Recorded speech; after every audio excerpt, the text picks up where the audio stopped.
آج کے اس پروگرام کے میر محفل اور حضرت مولانا سلمان بجنوری صاحب دامت برکاتہم کے الفاظ میں ملحدین کے اسپیشلسٹ اور جاوید اختر کے چہرے سے اڑے ہوئے رنگ کے ساتھ اس کا یہ کہنا کہ بڑے مفتی صاحب، یہ ثابت کرتا ہے کہ حضرت مولانا مفتی ڈاکٹر یاسر ندیم الواجدی صاحب دامت برکاتہم کا رعب اس کے اوپر کتنا پڑ رہا تھا۔ ہم اس مجلس میں موجود تھے اور آپ دھیان سے دیکھیں گے تو پوری ڈیبیٹ میں اکثر وہ مفتی صاحب کی طرف دیکھ رہا ہے، اور آپ جو اس کے چہرے کا رنگ اڑا ہوا دیکھ رہے ہیں، میں سمجھتا ہوں کہ وہ مفتی صاحب کا رعب تھا جو اللہ نے اس کے دل میں ڈالا تھا۔ میں درخواست کروں گا بغیر کسی تمہید کے حضرت مولانا مفتی ڈاکٹر یاسر ندیم الواجدی صاحب دامت برکاتہم سے کہ وہ آئیں اور اپنے کلمات عالیہ سے ہم سامعین کو مستفید فرمائیں۔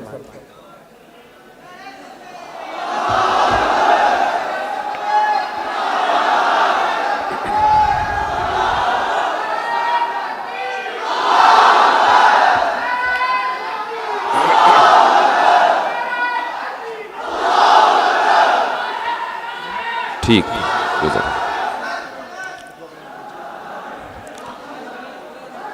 بسم اللہ الرحمن الرحیم، الحمد للہ رب العالمین، والصلاة والسلام على سید الانبیاء والمرسلین وعلى آلہ وصحبہ اجمعین، اما بعد۔ میری گزارش ہوگی تمام حضرات سے خاموش ہو جائیں۔ آج میری طبیعت خراب ہے لیکن آپ کی محبت میں آیا ہوں، اور 2 دن سے طبیعت ناساز چل رہی ہے، سر میں درد بھی ہے، آواز بھی آپ دیکھ ہی رہے ہیں، تو آپ کی خاموشی کے اوپر میری پیغام رسانی موقوف ہے۔ پھر وہی دلیل توقف آ گئی، تو آرگیومنٹ آف کنٹینجنسی۔ کچھ منتشر افکار ہیں، خیالات ہیں جو میں آپ حضرات کے سامنے رکھنا چاہوں گا۔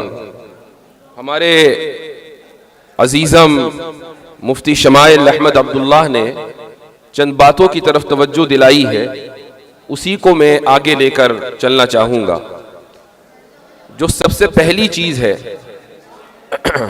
ذرا خاموش ہو جائے بھائی، خاموش ہو جائیں۔ سب سے پہلی چیز یہ ہے کہ آپ کا اپنے اساتذہ سے کتنا تعلق ہے اور ان کا آپ کے اوپر کتنا اعتماد ہے۔ کل جب ڈیبیٹ ہوئی تو ڈیبیٹ سے تقریباً 3-4 گھنٹے کے بعد میرے پاس ایک فون آیا، اور یہ فون تھا دارالعلوم دیوبند کے استاذ، میرے محسن استاذ حضرت مولانا مجیب اللہ گونڈوی صاحب کا دامت برکاتہم۔ وہ مجھے بیٹا بیٹا کہہ کر مخاطب کرتے ہیں، ہر ایک کو کرتے ہیں، ماشاءاللہ ان کا ایک خاص انداز ہے۔ تو وہ مجھے مبارکباد دینے لگے۔ میں نے کہا حضرت آپ جو کچھ بھی دیکھ رہے ہیں اس کا مکمل کریڈٹ آپ کو جاتا ہے۔ وہ کہنے لگے کہ کیسے؟ میں نے کہا اس لیے کہ شرح عقائد میں نے آپ سے پڑھی، اور یہ حقیقت ہے۔ آپ نے اکثر مجھے سنا ہوگا کہ جب بھی میں نصاب پہ بات کرتا ہوں تو شرح عقائد کا ایڈورٹائز ضرور کرتا ہوں، اور شاید امام تفتازانی رحمہ اللہ کو اس وقت یہ اندازہ نہ ہوگا کہ 1000 سال کے بعد کوئی شخص اس کتاب کے تعلق سے اتنی گفتگو کر رہا ہوگا کہ مفتی طارق مسعود صاحب کے پوڈ کاسٹ سے لے کر یہاں تک ہر موقع پر شرح عقائد۔ مفتی شمائل صاحب نے ڈیبیٹ میں جو دلائل دیے ہیں، مفتی شمائل صاحب نے شرح عقائد نہیں پڑھی، لیکن دلائل سارے وہی کے تھے۔ یہ اس لیے آپ کو بتا رہا ہوں کہ اسباب کے درجے میں چیزیں آپ کے پاس مہیا ہیں۔ بھائی پھر گفتگو کرنا مشکل ہو جائے گا۔ اسباب، ہاں بیٹھ جائیں۔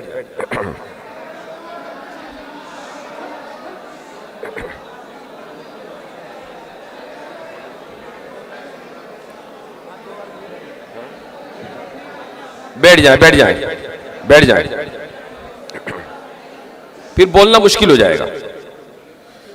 تو اسباب کے درجے میں چیزیں آپ کے سامنے موجود ہیں، آپ کے لیے مہیا ہیں. میں نے آج ہی کسی سے کہا کہ حضرت نانوتوی رحمہ اللہ نے دلیل توقف کو، اور یہ جو آرگیومنٹ آف کنٹینجنسی کل سے بہت مشہور ہوا ہے، کسی کو اس کی توقع نہیں تھی کہ کانسٹیٹیوشن کلب میں کبھی بطلان تسلسل کیا جائے گا اور برہان تطبیق دی جائے گی. یہ سارے کے سارے دلائل آپ اگر ہفتوں میں پڑھتے ہیں اور شرع عقائد آپ نے پڑھی ہے تو آپ کو معلوم ہونے چاہیے. لیکن ہم نے وہ دور بھی دیکھا ہے کہ جب ان دلائل کو، بلکہ آپ تو اس دور سے گزر رہے ہیں کہ جبکہ ان دلائل کو اس لیے پڑھا جاتا ہے کہ امتحان میں نمبر اچھے آلے ہیں. اور مجھے افسوس کے ساتھ کہنا پڑتا ہے کہ بہت سے مدارس میں، دارالعلوم دیوبند کی بات نہیں ہے، بہت سے مدارس میں نے یہ سنا ہے کہ اساتذہ خود یہ کہہ دیتے ہیں کہ بھئی کتاب بہت مشکل ہے، اب امتحان بھی آ رہا ہے، چلو بھائی ورق گردانی کر لو. تو اگر کل ہم نے ایک ایسی ڈیبیٹ میں کہ سامنے ایک ملحد تھا، ملحدوں کا بہت بڑا چہرہ تھا، اور آڈینس میں جے این یو کے پروفیسرز اور کہاں کے لوگ یہ سب موجود تھے، اور وہاں دلیل توقف کے جس کو حضرت نانوتوی رحمہ اللہ نے تقریر دلپذیر میں لکھ دیا، یعنی آرگیومنٹ آف کنٹینجنسی، وہ مفتی شمائل صاحب پیش کر رہے تھے، اور بطلان تسلسل وہ مفتی شمائل صاحب پیش کر رہے تھے. یہ تصور نہیں تھا چند سال پہلے تک کہ یہ مباحث اس لیول کے اوپر ڈسکس کیے جائیں گے. لیکن الحمدللہ یہ ہمارے مدارس کا جو نصاب ہے یہ اتنا مضبوط ہے کہ صرف اس کو لسان قوم چاہیے. اگر لسان قوم آپ کے پاس آ جائے تو پیغام کے اندر کسی تبدیلی کی کوئی ضرورت نہیں ہے. تو سب سے پہلی بات تو یہ ہے کہ اساتذہ کا اعتماد. اس موقع پر ایک بات مجھے یاد آئی اور میں تحدیث نعمت کے طور پر کہنا چاہوں گا. میں ایک مرتبہ حضرت مفتی سعید پالنپوری رحمہ اللہ کی خدمت میں حاضر تھا. دارالعلوم دیوبند سے میں نے اس سال افتاء مکمل کیا تھا اور ارادہ یہ تھا کہ کہیں باہر پڑھنے جاؤں گا. تو میں حضرت کے پاس ویسے ہی مشورے کے لیے پہنچ گیا اور میں نے حضرت سے کہا کہ حضرت میں جامع ازہر پڑھنے جانا چاہتا ہوں اور آپ کا مشورہ کیا ہے. تو حضرت کا ایک خاص انداز تھا، انہوں نے کہا جاؤ. تو میں نے کہا کہ حضرت میں نے سنا ہے کہ وہاں عقائد خراب ہو جاتے ہیں. تو حضرت نے کہا کہ ہمیں تمہارے تعلق سے فکر نہیں ہے، تمہارا عقیدہ خراب ہوگا تو ہم صحیح کر دیں گے. یہ حضرت کا اعتماد تھا ایک شاگرد کے اوپر. میں جب اس واقعے کو سوچتا ہوں تو رونگٹے کھڑے ہو جاتے ہیں. اور یہ وہ بات ہے کہ مجھے اپنے راستے سے ہٹنے نہیں دیتی، چونکہ میرے استاد نے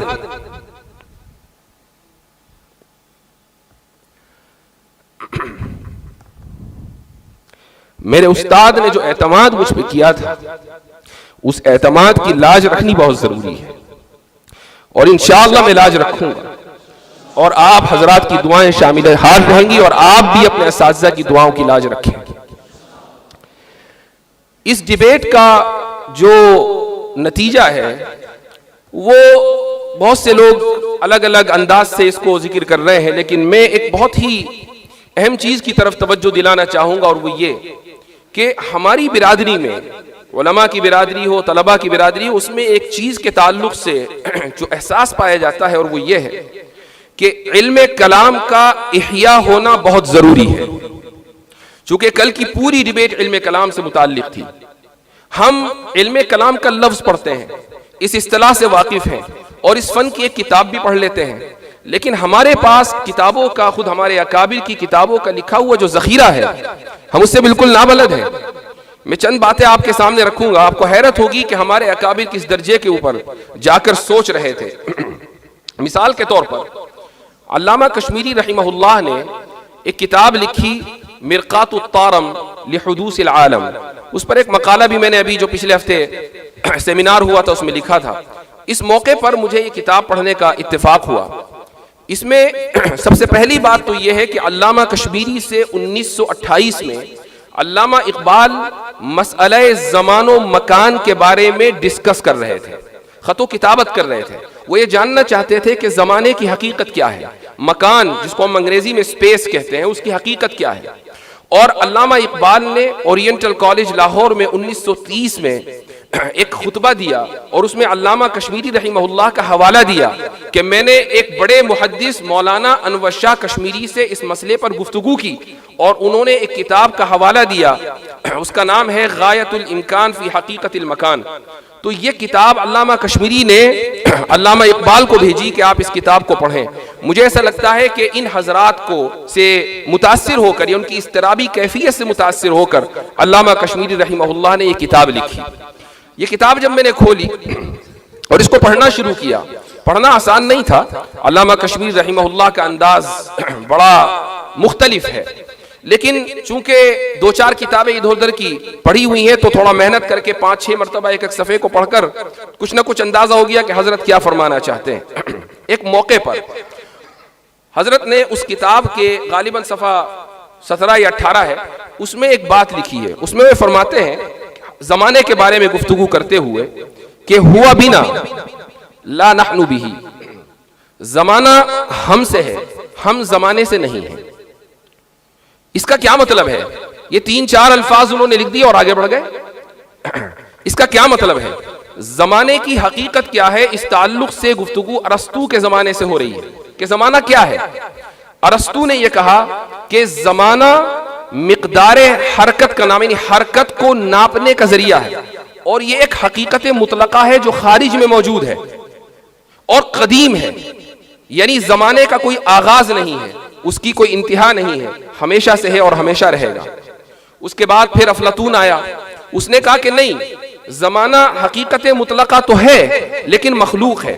اور پھر یہ سلسلہ چلتا رہا، بہت سے فلاسفرز آئے، حکماء یونان آئے وغیرہ وغیرہ، یہاں تک کہ ماڈرن سائنس کا جو بانی ہے جس کو آئزک نیوٹن کہا جاتا ہے، اس نے ارسطو کے فلسفے کو لیا اور اس نے بھی یہ کہا کہ زمانہ is an absolute reality. Absolute reality کا مطلب ہے کہ ایک حقیقت مطلقہ، وہی بات جو ارسطو نے کہی تھی، اور اس نے بھی زمانے کو قدیم مانا۔ یہاں تک کہ ایک مشہور فلاسفر ہے جو ماضی قریب میں بھی گزرا ہے، اس کا نام ہے کانٹ۔ کانٹ نے یہ کہا کہ زمانہ دراصل موجود ذہنی ہے، یہ ہماری ذہن کی ساخت کا نتیجہ ہے۔ کیا مطلب؟ یعنی زمانہ ہمارے ذہن کی ساخت کا نتیجہ اس لیے ہے تاکہ ہم اپنے تجربات کو مرتب کر سکیں، ورنہ ہم کبھی بھی اپنے تجربات سے استفادہ حاصل نہیں کر پائیں گے اگر زمانہ نہیں ہوگا۔ زمانہ خارج میں موجود نہیں ہے۔ علامہ کشمیری رحمہ اللہ ان تمام مباحث سے واقف تھے۔ وہ ارسطو کے فلسفے سے واقف تھے، وہ افلاطون کے فلسفے سے واقف تھے، وہ آئزک نیوٹن کی رائے سے واقف تھے، وہ کانٹ کے فلسفے سے واقف تھے، اور یہی وجہ ہے کہ انہوں نے کانٹ کے اس فلسفے کو ترجیح دی اور یہ کہا کہ زمانے کے بارے میں کہ الزمان ہوا بھی لا نحن بھی ہوا بنا، کہ زمانہ ہم سے ہے، یعنی ہمارے ذہن میں ہے، وہ موجود ذہنی ہے، زمانہ خارج میں حقیقت مطلقہ نہیں ہے۔ یہ بات مرقات الطارم میں حضرت علامہ کشمیری رحمہ اللہ فرما رہے ہیں، لیکن اس کے بعد جو انہوں نے ایک جملہ فرمایا وہ ہے کل کی ڈیبیٹ سے متعلق۔ حضرت فرماتے ہیں کہ وَإِذَنْ لَا مَعْنَى لِإِلْزَامِ تَعَطُّلِ الْفَيْضِ وَنَحْوِهِ۔ اب کیا مطلب ہے اس کا؟ عبارت بظاہر جناتی ہے لیکن اس کے پیچھے وسیع مفاہیم چھپے ہوئے ہیں۔ کل جاوید اختر نے اپنی باری میں جب وہ ڈیبیٹ کر رہے تھے تو انہوں نے ایک بات کہی، انہوں نے یہ کہا کہ بھائی خدا اگر ہمیشہ سے ہے تو وہ کائنات بنانے سے پہلے کیا کر رہا تھا؟ یہ سوال آیا تھا۔ اب اس کا جواب کہیں اور نہیں ہے، خود علامہ کشمیری نے ان 3 الفاظ میں دے دیا۔ اذن لا معنی لإلزام تعطل الفیض ونحوه۔ کیا مطلب ہے اس کا؟ اس کا مطلب یہ ہے کہ اگر زمانہ ہم سے ہے، زمانہ خارج میں حقیقت مطلقہ نہیں ہے، تو پھر یہ اعتراض ہی لازم نہیں آتا کہ زمانے سے پہلے خدا کیا کر رہا تھا، چونکہ زمانہ تو خارج میں ہی نہیں۔ اب یہ بات 3-4 الفاظ میں حضرت علامہ کشمیری رحمہ اللہ نے اپنی کتاب کے اندر لکھ دی ہے، لیکن یہ ہماری کمی ہے کہ ہم ان مباحث سے واقف نہیں ہیں، ہم ان کتابوں سے واقف نہیں ہیں۔ تو جب میں یہاں طلبہ عزیز سے مخاطب ہوتا ہوں، اور ایسا کئی مرتبہ ہوا، تو میری کوشش یہ رہتی ہے کہ میں علم کلام کے احیاء کے تعلق سے طلبہ کی توجہ مبذول کراؤں، اساتذہ کی توجہ مبذول کراؤں، یہ وہ کتابیں ہیں کہ جن کو سبقاً درساً ہمیں پڑھنے کی ضرورت ہے۔ اگر یہ کتابیں ہم پڑھیں گے تو دنیا کے کسی بھی فورم پر جا کر ہم گفتگو کر سکتے ہیں، ڈیبیٹ کر سکتے ہیں، مکالمہ کر سکتے ہیں۔ ضروری یہ ہے کہ آپ اپنے اسلاف کی تراث سے جڑیں اور ان کی لکھی ہوئی کتابوں اور ان کی چھوڑی ہوئی تحریرات سے آپ استفادہ کریں، تب جا کر یہ ممکن ہوگا کہ آپ ان فورمز پر جا کر گفتگو کر سکیں گے۔ ایک اور بات کل کی ڈیبیٹ میں آئی تھی، اور وہ یہ تھی کہ جب ویسے عام طور سے سوال جواب ہوتا ہے اور خصوصاً جب اتنا ٹینسڈ ماحول ہو، آپ کو اس کا اندازہ نہیں ہے، جو کہ ہم اس کمرے میں موجود تھے جہاں 200 افراد تھے اور ماحول بڑا ٹینس تھا۔